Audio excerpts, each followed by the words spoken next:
الحمد لله وكفى وسلام على عباده الذين اصطفى أما بعد فأعوذ بالله من الشيطان الرجيم بسم الله الرحمن الرحيم تلك الرسل فضلنا بعضهم على بعض منهم من كلم الله ورفع بعضهم درجات صدق الله مولانا العظيم ونحن على ذلك لمن الشاهدين والشاكرين والحمد لله رب العالمين. درود پاک.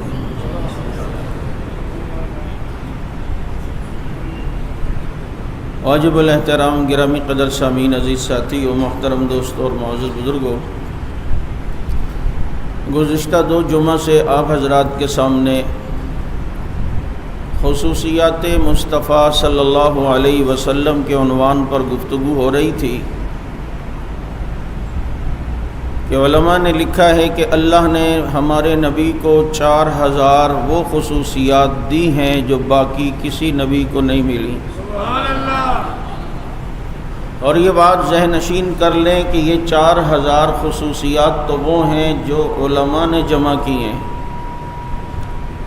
اللہ کے علم میں نہ جانے کتنی خصوصیات ہیں جو اللہ نے صرف ہمارے نبی کو دی. گزشتہ جمعہ آپ حضرات کے سامنے یہ بات بتلائی تھی کہ تیمم اللہ نے ہمارے نبی کو دیا. ساری دنیا کی زمین کو سجدے کی جگہ ہمارے نبی کے لیے بنایا. ہمارے نبی کو اللہ نے عرش کی معراج کروائی. ہمارے نبی کی خصوصیت، آپ صلی اللہ علیہ وسلم سارے نبیوں کے سردار بنائے گئے. آج بھی چند ایک خصوصیات پر آپ حضرات کے سامنے گفتگو کرنا چاہتا ہوں کہ آپ صلی اللہ علیہ وسلم کو اللہ رب العزت نے امام الانبیاء بنایا. سارے نبیوں کی امامت اگر کسی کی قسمت میں آئی ہے اور کوئی امام الانبیاء بنا ہے تو وہ محمد الرسول اللہ صلی اللہ علیہ وسلم کی ذات ہے. آپ صلی اللہ علیہ وسلم شب معراج اذان ہوتی ہے، حضرت جبریل نے اذان دی اور آگے میرے نبی ہوئے اور سارے نبیوں کو پیچھے کھڑا کر کے اللہ رب العزت نے بتلایا کہ یہ امام الانبیاء، یہ میرا محبوب ہے اور یہی محمد الرسول اللہ ہے. ایک اور خصوصیت کہ باقی نبی نماز پڑھتے ہیں یا پڑھاتے ہیں تو کسی کا قبلہ بیت اللہ، کسی کا قبلہ بیت المقدس. ہمارے نبی کو اللہ نے امام القبلتین بنایا ہے کہ 2 قبلوں کی طرف منہ کر کے نماز نبی نے پڑھائی. بیت المقدس کی طرف بھی کچھ عرصہ تک نماز پڑھاتے رہے. پھر مدینہ منورہ میں ظہر کی نماز میں قبلہ تبدیل ہونے کا حکم نمازی کی حالت میں آتا ہے اور آپ صلی اللہ علیہ وسلم اپنا چہرہ بیت المقدس سے بیت اللہ کی طرف کر دیتے ہیں. میں اس کے ذیل میں یہ بات کہا کرتا ہوں کہ اتباع اگر دیکھنا ہو تو صحابہ کا دیکھے کہ نبی کا اتباع کیسے کرتے ہیں. کوئی چوں چرا نہیں، کوئی زیادہ باتیں نہیں. ہمارے یہاں تو اگر کوئی مولوی صاحب کوئی بات بتلا دے تو آخر میں کتنے سوالات ہوتے ہیں. کوئی بتا دے جی ظہر کے بعد اللہم صلی علی محمد پڑھ لیا کرو 101 بار، اللہ تمہارا قرضہ ختم کر دے گا. یہ ایک وظیفہ مثال دے رہا ہوں اور ہے بھی ظہر کے بعد قرضہ ختم کرنے کے لیے اللہم صلی علی محمد، بس اتنا سا درود 101 بار روز پڑھ لو. اب اس پہ سوالات کتنے ہوتے ہیں. حضرت قبلے کی طرف منہ ہونا چاہیے یا نہیں؟ اچھا فرض کے بعد پڑھیں یا سنتوں کے بعد؟ اچھا کسی سے بات کرنی ہے یا نہیں؟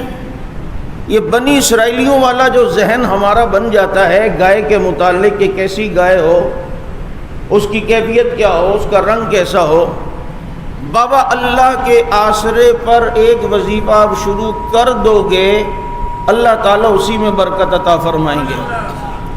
صحابہ کرام کے یہاں نہیں تھا، اللہ کے نبی نماز پڑھا رہے ہیں 2 رکعتیں بیت المقدس کی طرف، اور جو لوگ قبلتین مسجد گئے وہ جانتے ہیں کہ قبلہ بیت المقدس کا بالکل مخالف سمت ہے، بیت اللہ یہاں تو بیت المقدس یہاں۔ اللہ کے نبی نے نماز کے دوران ہی اپنا چہرہ بیت اللہ سے بیت المقدس سے بیت اللہ کی طرف کیا۔ صحابہ کرام خود ہی نماز میں چلتے چلتے نبی کے پیچھے آ گئے، نبی آگے چل گئے، نبی آگے ہو گئے، صحابہ پیچھے ہو گئے، 2 رکعتیں بیت المقدس کی طرف اور 2 رکعتیں بیت اللہ کی طرف، اور کسی نے کوئی چوں چرا نہیں کی۔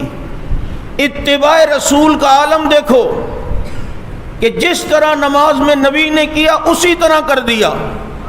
یہاں تک کہ ایک واقعہ کی روایت آپ نے سنی ہوگی، اللہ کے نبی نماز پڑھا رہے ہیں، نماز پڑھاتے ہوئے جوتے ایک دم نبی نے اتار دیے، حالت جنگ ہے، جوتوں میں نماز پاک ہو تو ٹھیک ہے، جیسے ہی جوتے اتارے تو صحابہ نے بھی نماز میں اتار دیے۔ فرمایا نماز کے بعد اللہ کے نبی نے تم نے کیوں اتارے؟ کہا آقا آپ نے اتارے تو ہم نے بھی اتار دیے۔ فرمایا میرے پاس تو جبریل آیا تھا، اس نے کہا تھا آپ کے جوتوں کے نیچے نجاست لگی ہے، اس لیے میں نے نماز میں وہ جوتے اتار دیے، تمہاری جوتوں کے نیچے تو نجاست نہیں تھی۔ کہا بس آپ نے جیسا کیا ہم نے ویسا کیا، ہم تو دیوانے ہیں، جیسے آقا کرتے ہیں ویسے چاہنے والے کرتے ہیں، جیسے مرشد کرتے ہیں ویسے مرید کرتے ہیں، ہم تو زیادہ سوالات تو نہیں کریں گے۔ آپ نے جوتے اتارے، ہم نے بھی جوتے اتار دیے، اتباع کا یہ عالم ہے۔ ایک سوال میرے ذہن میں عموماً آتا تھا کہ مسئلہ یہ ہے کہ نماز سے پہلے اگر آپ کے کپڑے پر، چپل پر، اگر جسم پر نجاست لگی ہوئی ہو اور نماز میں آپ رکوع میں گئے، دیکھا تو کپڑوں پہ ناپاکی، آپ نے کہا ہو یہ تو ناپاکی ہے، آپ کو نماز توڑ دینی ہے، جا کر آپ نے پہلے کپڑے کو پاک کرنا ہے، پاک کرنے کے بعد دوبارہ سے نماز شروع کرنی ہے، کیونکہ آپ نے جب نماز شروع کی اسی وقت آپ کے کپڑوں پہ نجاست لگی ہوئی تھی۔ مسئلہ یہ ہے اب اس میں نبی علیہ الصلوۃ والسلام نے اگر جوتے اتارے ہیں تو پیغمبر نے نماز شروع سے نہیں پڑھی، بلکہ جہاں سے اسٹارٹ تھی وہیں سے شروع کی ہوئی ہے، دوبارہ نئے سرے سے نماز نہیں پڑھی۔ کیا اگر وہ پہلے سے لگی ہوئی تھی نجاست اگر چپلوں پر، جوتوں پر، تو نماز تو دوبارہ سے ہونی تھی۔ لیکن ایک مسئلہ یہ یاد رکھیں، ایک ہوتی ہے کم نجاست، ایک ہوتی ہے زیادہ۔ مثل درہم نجاست ہو اتنی کہ جتنا درہم کا سکہ ہوتا ہے اتنی نجاست لگی ہو تو دوبارہ، اگر تھوڑی سی لگی ہے تو آپ کو دوبارہ نئے سرے سے پڑھنے کی ضرورت نہیں ہے۔ اچھا وہ نجاست ہو اگر ایسی کہ جو بظاہر نجاست لیکن نجاست نہیں ہے، جیسے خون جن جانوروں میں نہیں بہتا ان کا خون ناپاک نہیں ہے، وہ پاک ہے۔ مچھر آپ نے یوں نماز میں مارا، اس کا خون آپ کے کپڑوں پہ لگ گیا، یہ کپڑے ناپاک نہیں ہیں کیونکہ یہ بہنے والا خون نہیں ہے۔ اسی طریقے سے آپ مچھلی کی دکان سے آئے تھے، نماز شروع کر دی، رکوع میں گئے، دیکھا تو خون لگا ہے، آپ نے سوچا یار یہ مچھلی کا تو خون تھا، مجھے یاد آیا، دھونا بھول گیا، نماز ہو جائے گی کیونکہ یہ بہنے والا خون نہیں ہے۔ اب میں یہ سوچتا تھا کہ اگر وہ کون سی نجاست تھی کہ پیغمبر اسے جوتے اتارتے ہیں، نماز دوبارہ سے شروع نہیں کرتے، تو حیات الحیوان کا مطالعہ کر رہا تھا، وہاں چیچڑی کے متعلق یہ ایک چھوٹا سا کیڑا ہوتا ہے جو عموماً جانوروں کے ساتھ چپک جاتا ہے، یہ چیچڑی تھی، اس کے خون پیغمبر کے جوتوں پہ لگا تھا، حالانکہ یہ ناپاک نہیں ہے اس کا خون کیونکہ دم مسفوح نہیں ہے، بہنے والا خون نہیں ہے، لیکن چونکہ یہ اتنی سی چیز نجاست کی پیغمبر کے شایان شان نہیں ہے۔ اس لیے رب العزت نے فرمایا جبریل کے ذریعے میرے محبوب کو کہو اپنے جوتے اتار دے، اگرچہ وہ خون چیچڑی کے تھا، جو بہنے والا نہیں ہے، جو دم مسفوح نہیں ہے، جو ناپاک نہیں ہے، لیکن اتنی سی نجاست پیغمبر کے جوتے پہ لگے، اللہ تعالیٰ کو یہ قابل قبول نہیں۔ اب مجھے بتاؤ، آج جو پیغمبر کی بیویوں پر، پیغمبر کے صحابہ پر باتیں کرتے ہیں، اگر عائشہ پاک نہ ہوتی پیغمبر کے بستر پہ خدا کبھی بھی اسے آنے نہ دیتا۔ اگر صحابہ پاک نہ ہوتے اللہ انہیں نبی کے قریب کبھی بھی نہ آنے دیتا۔ آج طالب جوہری کا پلہ اپنے بیان میں کلپ میں کہتا ہے وہ دو نجاستیں نبی کے ساتھ ہیں، ہمارا آئے گا وہ نجاستوں سے پاک کرے گا۔ اور میں نے کہا کسی رات کے سناٹے میں متا کے جھٹکے کے نتیجے میں پیدا ہونے والے جو رب چیچڑی جیسے پاک خون کو پیغمبر کے جوتے پہ برداشت نہیں کرتا، اگر ان دونوں میں عیب ہوتا یہ نبی کے ساتھ 1400 سال سے پیغمبر کے ساتھ نہ سوتے۔ یہ سونا بتا رہا ہے پیغمبر بھی پاک ہے، پیغمبر کے دونوں پہرے دار بھی پاک ہیں، نبی بھی پاک، نبی کے پہرے دار بھی پاک ہیں۔ یہ خصوصیت نبی کو ملی۔ اللہ نے امام القبلتین بنایا، بیت المقدس کی طرف بھی، بیت اللہ کی طرف بھی۔ ہائے ہائے، چلے مجھے کبھی موضوع رہا تو اس تبدیلی قبلہ پر چند ایک نقطے آپ کو بتلاؤں گا، اور عظمت صحابہ سے آپ جھوم جائیں گے۔ یہ آپ کے ذمہ ہے مجھے یاد دلانا، کبھی یہ موضوع بھول نہ جاؤں۔ ابھی چونکہ خصوصیات مصطفیٰ کی بات چل رہی ہے، اللہ نے یہ خصوصیت میرے نبی کو دی ہے۔ کون سی خصوصیت؟ قیامت کے دن لواء الحمد کا جھنڈا میرے نبی کے ہاتھ میں ہوگا، لواء الحمد کا جھنڈا میرے نبی کے دست مبارک میں ہوگا۔ یہ کون سا پرچم ہے؟ جب میدان محشر میں افراتفری کا عالم ہوگا، نبی تک نفسی نفسی کر رہے ہوں گے، اللہ رب العزت بڑے جلال میں ہوں گے اور اتنے غصے میں ہوں گے۔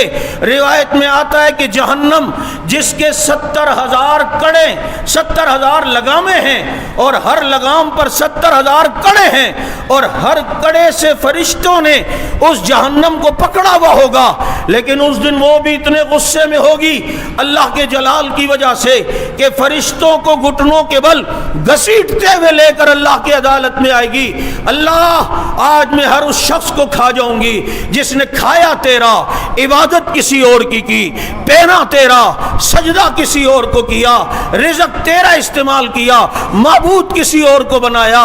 ربا تو نے انہیں کھلایا لیکن مشکل کشا ان کا کوئی اور تھا، بچے دینے والا ان کا کوئی اور بنا تھا، بگڑی بنانے والا ان کا کوئی اور تھا، آج کسی کو نہیں چھوڑوں گی۔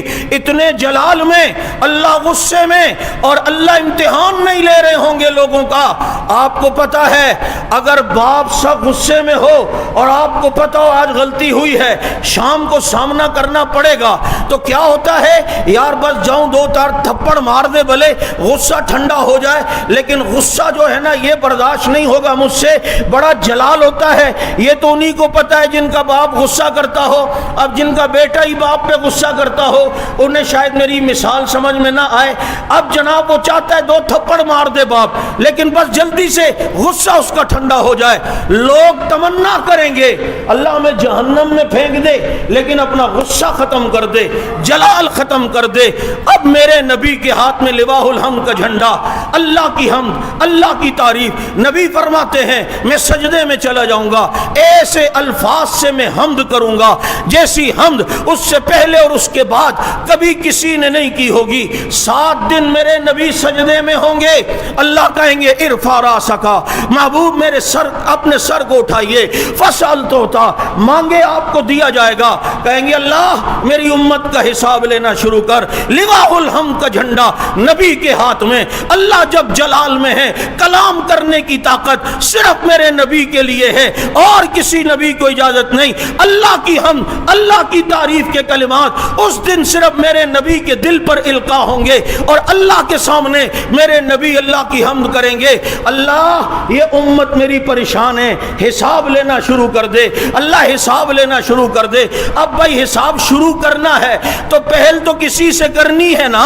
ابتدا تو کسی سے کرنی ہے نا۔ اللہ کہیں گے لا، آپ کی امت کا چلو حساب شروع کرتا ہوں، بتاؤ پہلے کس کو لاتے ہو؟ تو نبی اسی کو آگے کھڑا کریں گے جس کو پیغمبر نے صحابہ کی موجودگی میں مصلی پہ آگے کھڑا کیا تھا۔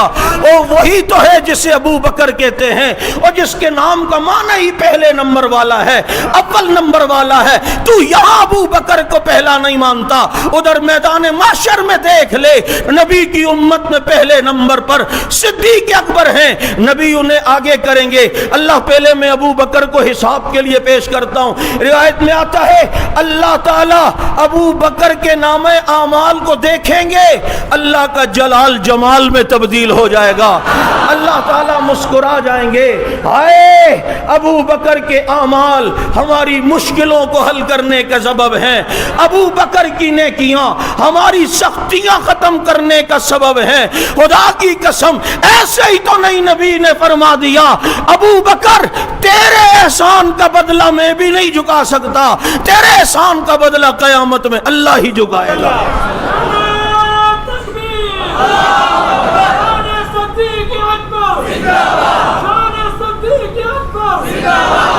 اللہ کا جلال جمال میں بدل گیا۔ نبی بھی کسی بات پہ کبھی غصے میں ہوتے نا، ابو بکر سامنے آ جاتے تو نبی بھی مسکرا جاتے، نبی بھی ظالموں تمہیں ان کی قدر نہیں جو آج بھی نبی کے ساتھ سو رہے ہیں۔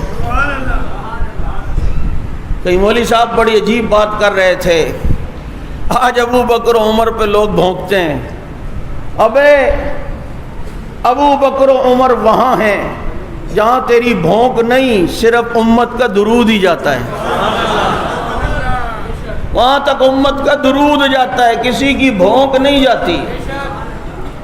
ان الملائکۃ سیاحین فی الارض، یہ زمین میں فرشتے گھوم رہے ہیں، جو نبی کا امتی سلام پڑھتا ہے، درود پڑھتا ہے، وہ کہاں لے کے جاتے ہیں؟ بولو، نبی کے پاس۔ نبی کہاں ہیں؟ میں تو ایسا سوال لگتا ہے پوچھ رہا ہوں کہ تمہیں پتہ نہیں، یہ تمہارا قصور نہیں ہے، ادھر رہتے ہو، یہاں ایسے ایسے الو بھی پیدا ہوتے ہیں۔ ابھی شیخ محمد کے نام سے ایک فتنہ ہے نا، وہ کہتا ہے بھائی نبی کی قبر ادھر ہے ہی نہیں، وہ تو بیت المقدس میں ہے۔ دیکھ لو کیسے کیسے فنٹر نکل کے آ رہے ہیں ہمارے یہاں سے۔ تو شاید آپ لوگوں کو بھی اس کی تقریر سنی ہوئی ہوگی، وہ بیت المقدس میں وہاں نہیں۔ کچھ چیزیں ہوتی ہیں جو امت کے تواتر سے چلتی ہوئی آتی ہیں۔ نبی کا روزہ مدینے میں، درود وہاں جاتا ہے، اور اس روزے میں نبی اکیلے ہیں یا پہرے دار بھی ہیں؟ بولو، یہ خصوصیت اللہ نے میرے نبی کو عطا فرمائی ہے۔ کون سی خصوصیت نبی کو عطا فرمائی؟ قیامت کے دن شفاعت کا جھنڈا اللہ نبی کے ہاتھ میں رکھیں گے، شفاعت کا جھنڈا نبی کے ہاتھ میں۔ ہاں، پیغمبر امت کی شفاعت کریں گے، اس کے علاوہ وہ بڑی شفاعت، اس کا حق نبی کے علاوہ کسی کو حاصل نہیں، اور حوض کوثر کا جام بھی اللہ نبی کے ہاتھوں سے پلوائیں گے۔ اللہ ہمیں بھی نصیب فرمائے۔ اللہ کے نبی کے ساتھ کچھ معاونین بھی ہوں گے جو حوض کوثر سے پانی بھر بھر کے دے رہے ہوں گے، اور نبی امت کو دے رہے ہوں گے۔ بابا جتنی سیرت کو بیان کرو لیکن وہ آتی صحابہ پر ہی ہے، ان کے بغیر سیرت مکمل ہی نہیں ہے، سیرت مکمل ہی نہیں ہے۔ اب جو عمر کا نام دیکھ کر نہیں گزرتا، وہ حوض کوثر پہ عمر کو دیکھ کے آ سکے گا؟ بولنا۔ اور سامنے عمر حقیقت میں کھڑے ہوں اور مونچھوں کو بھی تاؤ دے رہے ہوں، تو اس کی تو حالت ویسے ہی خراب ہو جائے گی جو عمر کو نہ مانے۔ لیکن انشاءاللہ امید ہے، صحابہ وفا والے ہیں، وہ آوازیں لگا رہے ہوں گے کہاں ہیں ہم سے محبت کرنے والے، ادھر آ جاؤ، کہاں ہیں ہم سے محبت کرنے والے، ادھر آ جاؤ۔ آج بھلے کوئی کہ ہمارے دل میں نبی کی محبت ہے، ہم قرآن کو مانتے ہیں، سب کچھ مانو، ان کی محبت کا کارڈ بھی ہونا ضروری ہے، ورنہ نہیں ہو سکتا۔ آج کل ایئرپورٹ پہ جاؤ نا، ٹکٹ بھی دکھاؤ، پاسپورٹ بھی دکھاؤ، کہتے ہیں بہت اچھا، ٹکٹ بھی صحیح ہے، پاسپورٹ بھی صحیح ہے، کرونا ویکسین کارڈ ہے، ویکسینیشن نہیں ہے تو پھر نہیں ہو سکتا، جاؤ وہاں بھی تم پہلے یہ کہو ہمیں فلاں سے محبت تھی، فلاں سے، وہ کہیں گے نبی کے صحابہ کی محبت کا کارڈ ہے تو ٹھیک، ورنہ دوسرے رستے سے سیدھا فی نار جہنم خالدین فی ابدا۔ حوض کوثر نبی کے ہاتھ سے پلایا جائے گا، یہ خصوصیت اللہ نے میرے نبی کو دی اور کسی کو حاصل نہیں ہے۔ کون کون سی خصوصیات پر بات کروں جو اللہ نے میرے نبی کو عطا فرمائی ہے، ایسی بے شمار خصوصیات ہیں میرے دوستو۔ قرآن جیسی کتاب اللہ نے میرے نبی کو دی، باقی کسی نبی کو قرآن جیسی کتاب نہیں ملی، اور قرآن کی یہ 114 سورتیں یہ نبی کو ملی ہیں، اس کے علاوہ کسی کو نہیں ملی۔ اور کون سی خصوصیت؟ آئیے نبی کو اللہ نے یہ خصوصیت بھی عطا فرمائی ہے کہ کسی نبی کی ادائیں محفوظ نہیں ہیں، سنتیں محفوظ نہیں ہیں، طریقے محفوظ نہیں ہیں۔ آج یہودیوں سے پوچھو حضرت موسیٰ کیسے کھاتے پیتے تھے، نہیں بتا سکیں گے۔ عیسائیوں سے پوچھو حضرت عیسیٰ کے سونے کا طریقہ کیا ہے، نہیں بتا سکیں گے۔ تمہیں بہت ناز ہے اپنے یہودیت پر، بہت ناز ہے اپنی عیسائیت پر، لیکن تم اپنے نبی کا دعویٰ کرتے ہو محبت کا اور عقیدت اور ماننے کا، تم ان کی 24 گھنٹے کی چھوڑو، چند منٹ کی زندگی بھی نہیں بتا سکتے ہو کہ وہ کھاتے کیسے تھے، پیتے کیسے تھے، چلتے کیسے تھے۔ یہ خصوصیت میرے نبی کی ہے، میرے نبی کی ادائیں محفوظ، میرے نبی کی ایک ایک سنتیں محفوظ، میرے نبی کے طریقے محفوظ، چلتے کیسے تھے محفوظ، بیٹھتے کیسے تھے محفوظ، کھاتے کیسے تھے محفوظ، اٹھتے کیسے تھے محفوظ، سفر کیسا تھا، حضر کیسا تھا، نبی کی نماز کیسی تھی، نبی کا روزہ کیسا تھا، نبی کی زکوٰۃ کیسی تھی، بدر کیسا تھا، احد کیسا تھا، تبوک میں کیسے گئے، نبی کی سنتیں کیا تھی، سوتے کیسے تھے، سوتے ہوئے انداز کیا تھا، پیتے ہوئے انداز کیا تھا، کھاتے ہوئے انداز کیا تھا، جہاد کا انداز کیا تھا، دعائیں کون کون سی تھی، پیغمبر کی ادائیں کون کون سی تھی۔ یہاں تک کہ مسلمان یہ بھی بتا سکتا ہے کہ ساری زندگی ہمارے نبی کے داڑھی مبارک کے 18 بال سفید ہوئے تھے۔ کسی نبی کی سنتیں محفوظ نہیں، ہمارے نبی کی سنتیں محفوظ ہیں، اور یہ محفوظ کس لیے ہیں؟ تاکہ کتابوں میں رہیں یا عمل بھی کرنا ہے؟ بولو بابا، ایک کام کرنا تو ہے، سونا تو ہے نا، اس سونے کو سونا بنا لو، طریقہ مصطفیٰ ہو، طریقہ نبوی ہو۔ بابا پانی تو پینا ہے، نبی کے طریقے کے مطابق پی لو، پانی بھی کام بن گیا، کام آ گیا، یہ بھی نیکی بن گئی۔ کھانا تو کھانا ہے،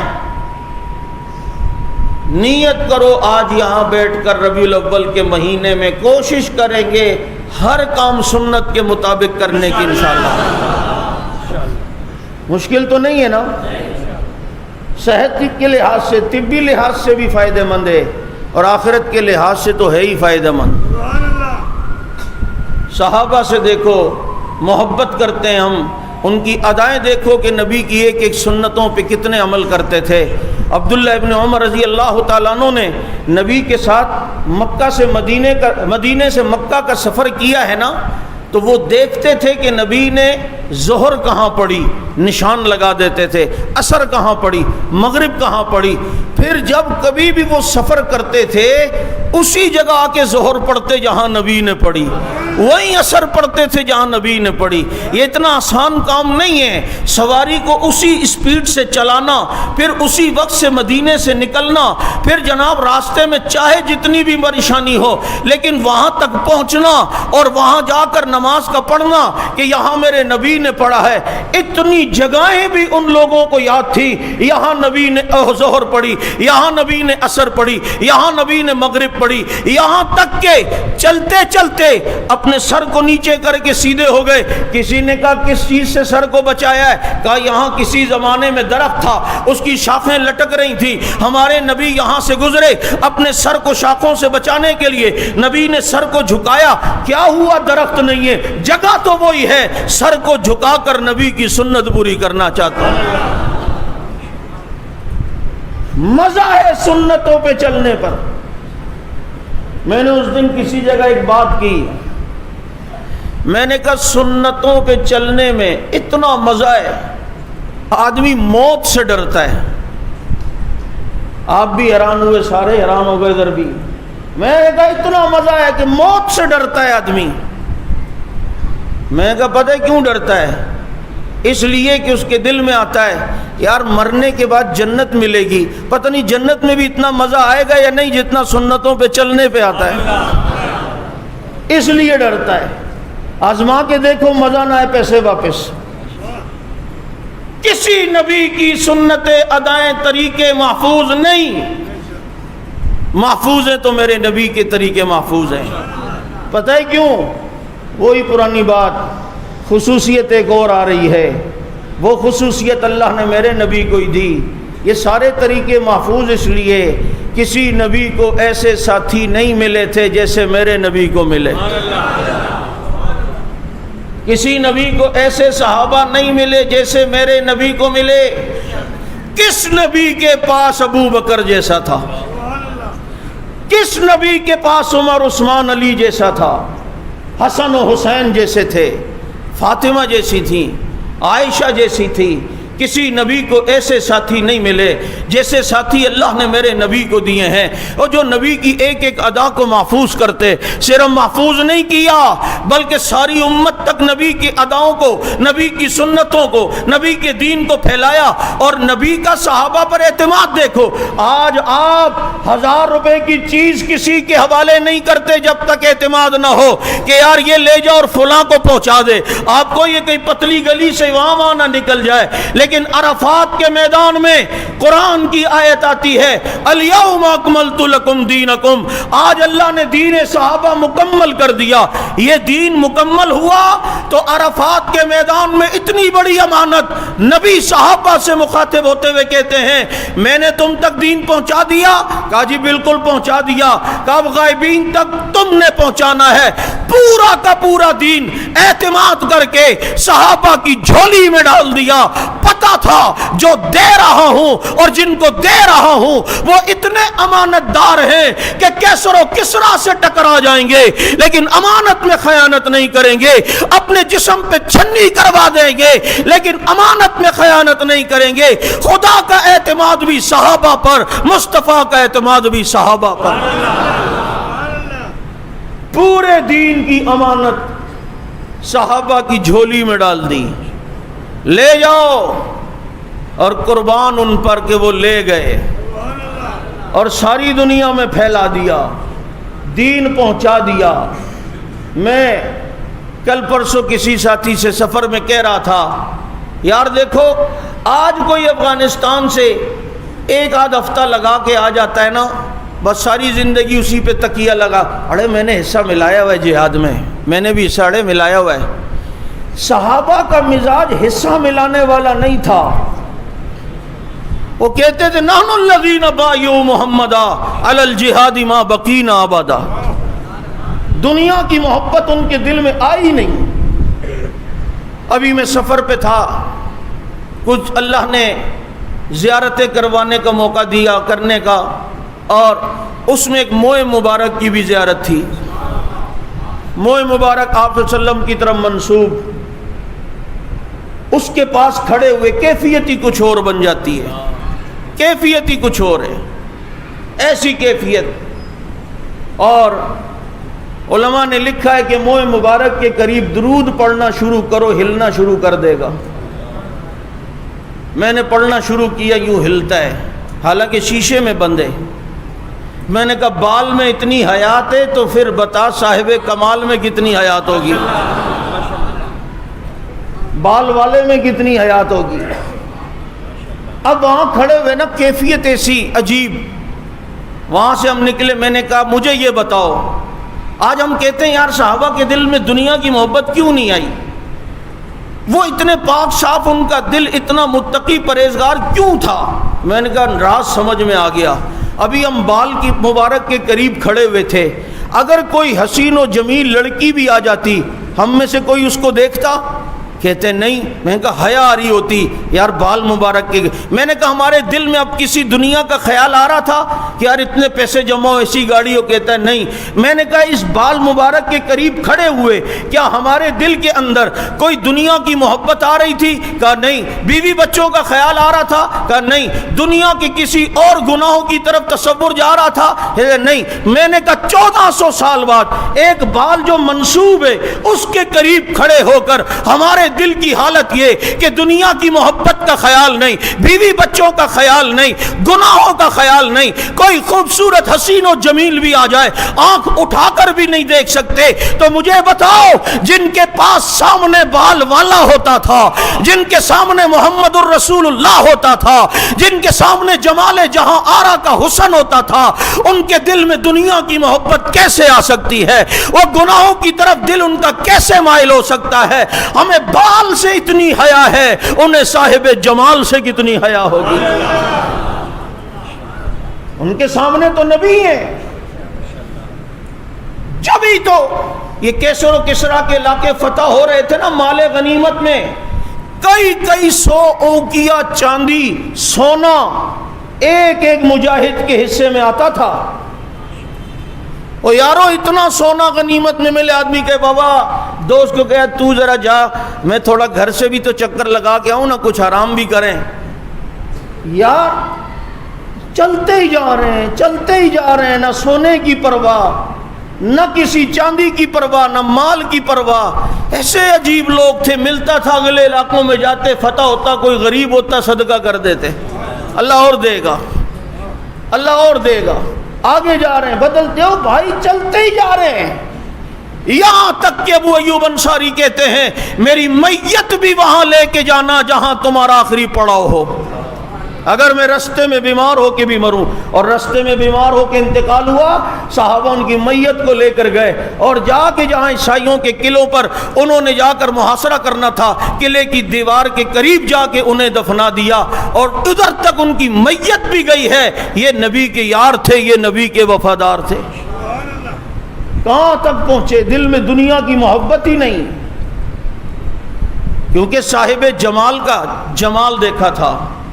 آج ہم جو بنی اسرائیل کی مچھلیوں کو ادھر ادھر منہ مارتے نا، انٹیوں کو، ہم نے وہ حسن ہی نہیں دیکھا جس حسن کو صحابہ نے دیکھا تھا۔ ایک بزرگ کہہ رہے تھے، وہ جو واقعہ ہے نا، صحابہ نے ایک رستے سے گزرنا تھا اور کفار نے سازش یہ چلی، بھائی ہر طرح ان کو چیک کر لیا، یہ تو شکست نہیں کھاتے، بیٹھ کے میٹنگ کر رہے ہیں، ان کے رب کو ان سے ناراض کر دو، رب ناراض ہو گیا تو کام بن جائے گا۔ چنانچہ راستے کی جہاں سے گزرنا، راستے کی دونوں طرف عریانی لباس میں حسین و جمیل لڑکیاں کھڑی کر دیں، یہاں سے گزریں گے، کسی کی نظر تو پڑے گی، جب پڑے گی اللہ ان سے ناراض ہوگا، ناراض ہوگا اللہ رب العزت ان سے ناراض ہوگا، مدد ختم۔ وہاں سے جا رہے ہیں اور پھر آگے پتہ چلا یہ سازش کی ہوئی ہے۔ ہماری طرح لمبی تقریروں کے قائل نہیں تھے صحابہ، ایک امیر نے ایک آیت پڑھی، وَقُلْ لِلْمُؤْمِنِينَ يَغُضُّوا مِنْ أَبْصَارِهِمْ، ان سے کہو مسلمانوں سے اپنی نظریں نیچے کرو۔ 10,000 کا لشکر صحابہ کا گزرا ہے، ایک نے بھی نظر اٹھا کر نہیں دیکھا، ایک نے بھی آنکھ اٹھا کر نہیں دیکھا۔ ہائے خطیب کہتا ہے کہ ان میں سے ایک نوجوان جو ان کی سردار لڑکی تھی اٹھ کے کھڑی ہو گئی، کہنے لگی یہ کیوں نہیں دیکھتے؟ ہمارا حسن نہیں، ہمارا جمال نہیں، ہم انسان نہیں؟ جواب دینے والے نے جواب دیا، یہ کہاں سے ہمارا حسن دیکھتی؟ انہوں نے محمد کے حسن کو دیکھ لیا ہے، اور جو اپنے محمد کے حسن کو دیکھ لے ان کے سامنے کوئی حسن لگتا ہی نہیں ہے۔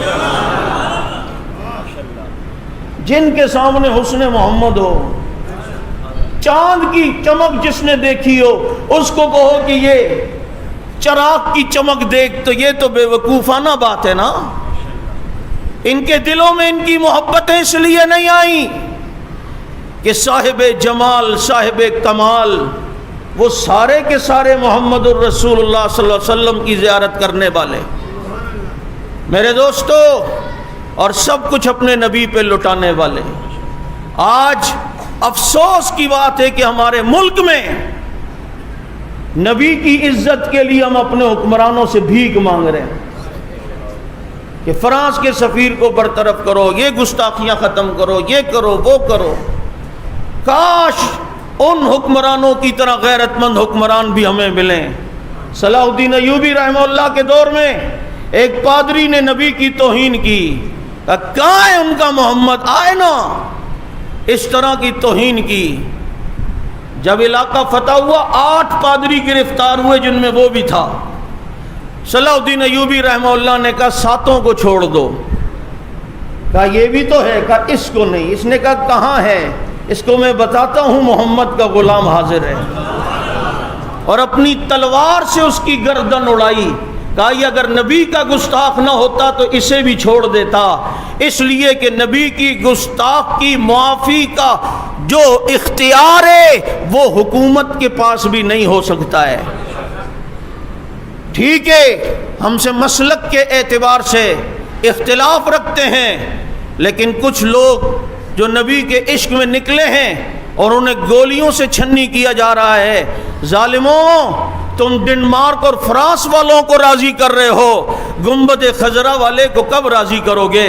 اور یقین کرو جب گنبد خضرا والا راضی ہو گیا تمہاری معیشت بھی اچھی ہو جائے گی، تمہارا کاروبار بھی چل جائے گا، یہ مہنگائیاں بھی ختم ہو جائیں گی، یہ بدامنیاں بھی ختم ہو جائیں گی۔ لیکن مکین گنبد خضرا سے اگر بے وفائی کی، اس کا رب پھر کبھی سکون نہیں دے سکتا۔ تم نے اقبال کو نہیں سنا جو کہتا تھا کہ کی محمد سے وفا تو نے تو ہم تیرے ہیں، یہ جہاں چیز ہے کیا لوح و قلم تیرے ہیں۔ نبی سے وفا تو کر کے دیکھو، لیکن شاید ان میں وفا نہیں۔ وہ شیدہ ٹلی جس نے ساری زندگی جس نے شادی نہیں کی، اور آج وہ آ کر نبی علیہ الصلوۃ والسلام کی عزت و ناموس کے معاملے میں باتیں کریں۔ پھر مصیبت یہ کہ ہمارے لوگ جو حکمرانی میں ہوتے ہیں، یہ خود جب اپوزیشن میں ہوتے ہیں جھرنے بھی دے رہے ہوتے ہیں، گاڑیاں بھی جلا رہے ہوتے ہیں، وہ اس ٹائم ٹھیک، جب یہ یہاں آتے ہیں تو اچھے بچے بن جاتے ہیں۔ ایسا نہیں کرنا چاہیے۔ تو اس وقت جو تو کر رہا تھا آج تو چوچو کی ملیہ سے آیا ہے۔ سن لو، سب کچھ عزیز ہے، لیکن نبی کی حرمت سے زیادہ عزیز نہیں ہے، نبی کی عزت سے زیادہ عزیز نہیں ہے۔ تم کے مہنگائی کروتے ہو، فرانس سے اگر ہم نے بائیکاٹ کیا تو ہماری معیشت ٹھپ ہو جائے گی۔ یہ اتنے غیرت مند مسلمان ہیں پاکستان کے، یہ نبی کی عزت اور حرمت اور عشق میں اپنے پیٹ پہ پتھر باندھ سکتے ہیں، لیکن نبی کی کبھی بھی توہین برداشت نہیں کر سکتے۔ تم آزما کے تو انہیں دیکھو، یہ بھوک افلاس مہنگائی سب برداشت کر سکتے ہیں، لیکن نبی کی توہین برداشت نہیں کر سکتے۔ تو آپریشن کے ذریعے یہ مسئلہ حل نہیں ہونا چاہیے، مذاکرات ہونے چاہیے، اور دھوکہ نہ دو، ایفائے عہد کیا کرو، وعدے کی خلاف ورزی نہیں۔ تم نے ان سے معاہدہ پہلے کیا تھا کہ اس تاریخ تک ہم فرانس کے سفیر کو نکال دیں گے، تم سمجھ رہے تھے اتنے عرصے تک نبی کا عشق دلوں سے ختم ہو جائے گا؟ تمہیں کیا پتا نبی کا عشق مسلمان کے دل سے قیامت تک ختم نہیں ہوتا۔ قیامت تک نہیں ہوتا. یہ چاہے چرسی بھنگی ہو، یہ چاہے جو کچھ بھی ہو، اس کے جتنی بھی گناہ ہو، لیکن جب نبی کی توہین ہوتی ہے اس کی عشق کی رگ پھڑکنے لگتی ہے. ہاں میرے دوستو، پیغمبر صلی اللہ علیہ وسلم کی عزت، صحابہ کرام کی عزت، اس کے لیے جان کی بازی لگانی پڑے. انشاءاللہ تیار ہو؟ تیار ہو؟ اللہ تعالیٰ سمجھ عمل کی توفیق عطا فرمائے. وآخر دعوانا الحمدللہ رب العالمین.